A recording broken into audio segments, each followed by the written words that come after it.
So hello mga boss, Louie to Reviews, isa akong CAD operator. Meron lang ako i-share sa inyo na plug-in sa AutoCAD na 3 years ko na itong ginagamit. Meron itong dalawang version, yung student version tsaka yung full version. Ang nasa akin mga boss, yung full version. Sabi nga nila, PM is the key, sabi nga nila.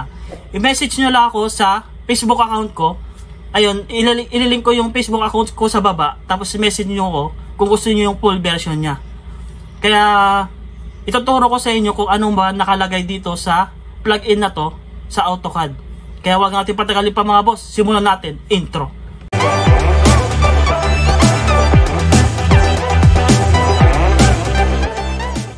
So simulan natin mga boss. Kung na-install nyo na yung sinend ko sa inyo na AutoBar, eto makikita nyo mga boss, meron dito sa taas nya ng AutoCAD. Eto, AutoBar. Ayan, makikita nyo siya ng makita nyo may mga icon siya. Yan. Siguro ang gagawin muna natin ngayon, gusto ko lang i-explain muna etong mga to. Yan. Ito lang muna tayo, hanggang dito lang muna tayo mga boss. Yan. Bago yung mga iba. Para mas mabilis ko kayong maturuan. Punta tayo sa option. Yan. Kung makikita nyo sa option mga boss, meron siyang units. Ito. Ang ginagamit ko kasi lagi. Depende naman sa inyo kung papalitan nyo siya. Yan. Meron naman siyang mga measurement dito mga boss. Yan. Ang gagamitin natin, Depende sa inyo kung ano yung gagamitin yung measurement. Dito naman sa digits mga boss, ito. Kasi gamit ko, 0 lang lahat. Yan, 0 natin lahat itong mga boss. Yan. Tapos sa scale, ayan, may mga scale naman siya. Pwede nyo siyang i-adjust. Tapos itong sa rebars, ito. Pwede nyo siyang tin. Pwede nyo siyang palitan ng tick. Or double line lang. I-explain ko ito mamaya mga boss. Ang pinagkaiba ng yung student na version, tsaka itong license na version mga boss. Ito kasi, meron siya. Itong sa baba. Kung tayo sa dimension, ito, okay lang to. Yung stirrup mga boss, ito yung student mo mga boss, wala to. Ito lang yung meron. Ito wala to. Formula na to. Yan. Yan lang naman. Tapos yung pants kung gusto nyo palitan. Yan. Yan. Okay na to. Yan. Nakaset naman ako mga boss. Ang ituturo ko muna to, itong rebar. At paano ba ginagamit tong rebar? Ganyan to lang mga boss. I-click nyo lang to. Tapos nakalagay dito specific diameter. Mga sample natin mga 16 mm. Enter nyo lang mga boss. Tapos click nyo na to. Yan. Automatic na siya mga boss. Yan. Makikita nyo, automatic na siya. Yan. Diba? Yan mga boss oh. Tsaka may dimension na din nakalagay. Automatic na din. Yan. Diba? Click na din ulit. Rebar. Or type nyo lang yung shortcut nya. Rebar. Yan. Enter. Click na. Rebar muna tayo. Enter.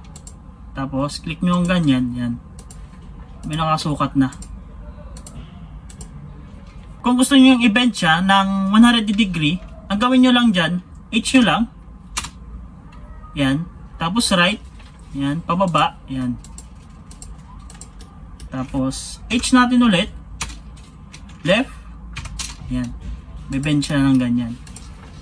Kung isa-set nyo naman sa degree na gusto nyo, type nyo lang B. Enter.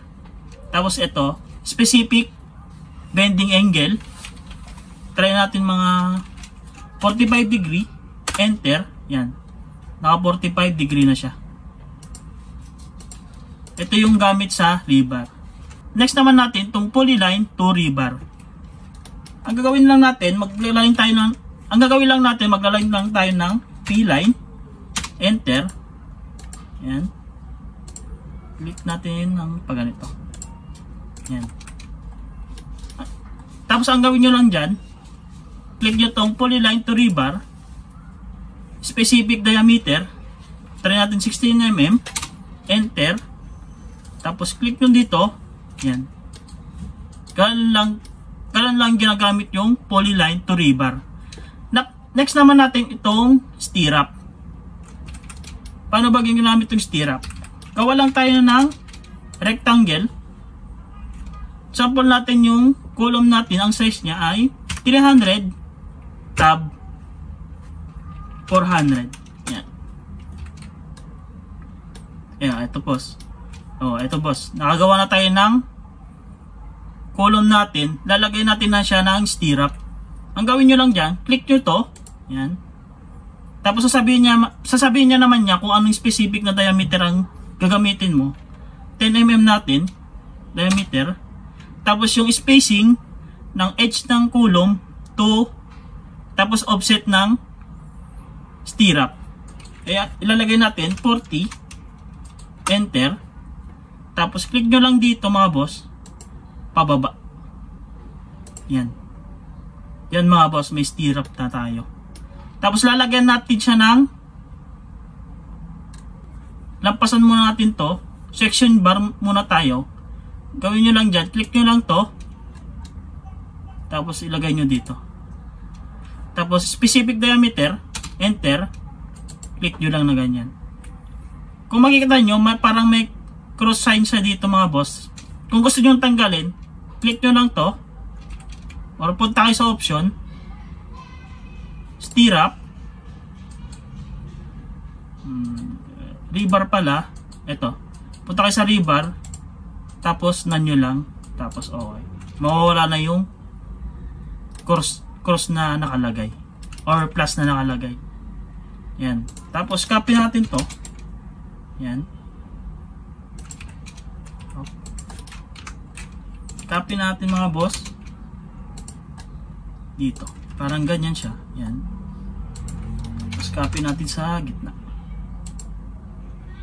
Yan. Tapos sa baba. Yan mga boss.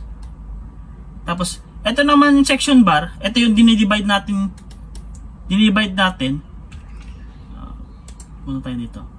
Itong section bar naman mga boss, ito yung i-divide natin.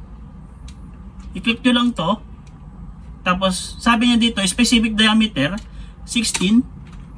Tapos, ito, type nyo lang N. Yan. Tapos, number of bars. Try natin 3. Enter. Tapos, click natin dito mga boss. Hanggang dito. Yan. Na-divide na siya. Diba? Naka-divide na siya mga boss. Oh. Yan. Move natin dito. Yan. Next naman natin itong cross tire. Gawin lang natin dito. Click nyo lang dito. Tapos yung specific diameter. Enter. Enter natin yan. Enter. Tapos click natin dito. Hanggang dito. Automatic. Ayan mga boss. Oh. Automatic na siya. Yan. Kung gusto nyo naman edit mga boss. Yan. Click nyo lang yan. Edit. Tapos wag natin ilagay yung dimension nya. Click nyo lang ganyan. Okay. Para mawala yung dimension nya. Ganun lang kadali itong autobar na to. Next natin ngayon mga boss. Punta tayo sa, pag mag-edit kayo mga boss, click nyo lang to. Kunwari click nyo lang yan. Edit. Ito yung mga mga boss oh. Yan. Tapos kung gusto nyo tanggalin, yung dimension nya matatanggal yung ganyan oh. Yan. Ganun lang kadali mga boss, no? Ano bang hindi ko pa naituro dito? Punta muna tayo sa option mga boss.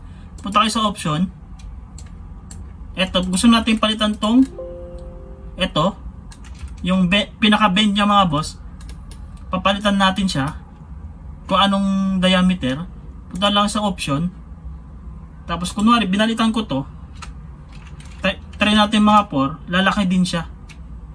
Yan, 4. Okay natin.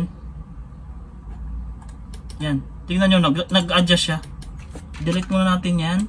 Delete natin yan. Enter, enter. Yan. Medyo malaki siya. Ito, tingnan nyo itong pinaka-bend niya mga boss. Yung diameter niya dito sa bending niya, lumaki. Try natin mga 6 mm diameter. Yan. Diba? Sobrang liit naman yan. Kaya ang ginagawa ko dito, i-adjust nyo lang siya. Punta lang kayo sa option. Yan. Palitan nyo lang to ng 2 para maging pitch sa 16mm na bakal o rebar. Tapos okay. Delete natin to. Yan. Pagka delete nyo mga boss, stirrup, enter, enter, enter. Yan. Para maging pitch siya. Yan. Yan mga boss. Yan. Ganun lang kadali mga boss. Madami pa akong i-explain dito. Ang ginawa ko lang muna, gusto ko malang explain sa inyo mga rebar, polyline, to rebar, stirrup, cross style, tapos section bar na dinidivide nyo siya. Ito lang muna tayo mga boss. Tapos next, may part 2 naman to. I-explain ko naman lahat tong mga to. Itong mga icon na to, kung paano natin ginagamit to. No? Oo nga pala mga boss, pag na-install nyo to, ang magpapakita kasi dito mga boss, edit, punta tayo sa option. Okay. I-rectangle natin, click natin to, enter. Yan. Kunwari nakaganyan siya mga boss, tapos hindi siya gumagana dito, pag option, pag pinalitan mo to boss ng double line, tapos hindi gumagana ng ganyan, ang gawin nyo lang, i-load nyo lang ganito. Sa una mga boss, click natin, option, ayan, para gumana yung double line o naka-highlight siya. Tapos ganun natin ulit, ayan, ayan, gumagana na siya ng ganyan. Pagka-install nyo mga boss, hindi siya gumagana na ganito, yung double line, naka-hidden. Ang gawin nyo lang dyan, i-load nyo lang dyan. I-load nyo lang lagi. Click nyo lang to, load, para gumana itong double line, tsaka naka-hidden siya. Sana, eto, lalagay ko na lang, may part 2 naman tayo, kasi medyo mahabang oras kasi, para gusto ko lang ma-explain ng maayos itong mga icon na to. At sana nakatulong din ako sa inyo na mapabilis yung paggawa yun ng reinforcement details sa CAD. Kaya babay na mga boss!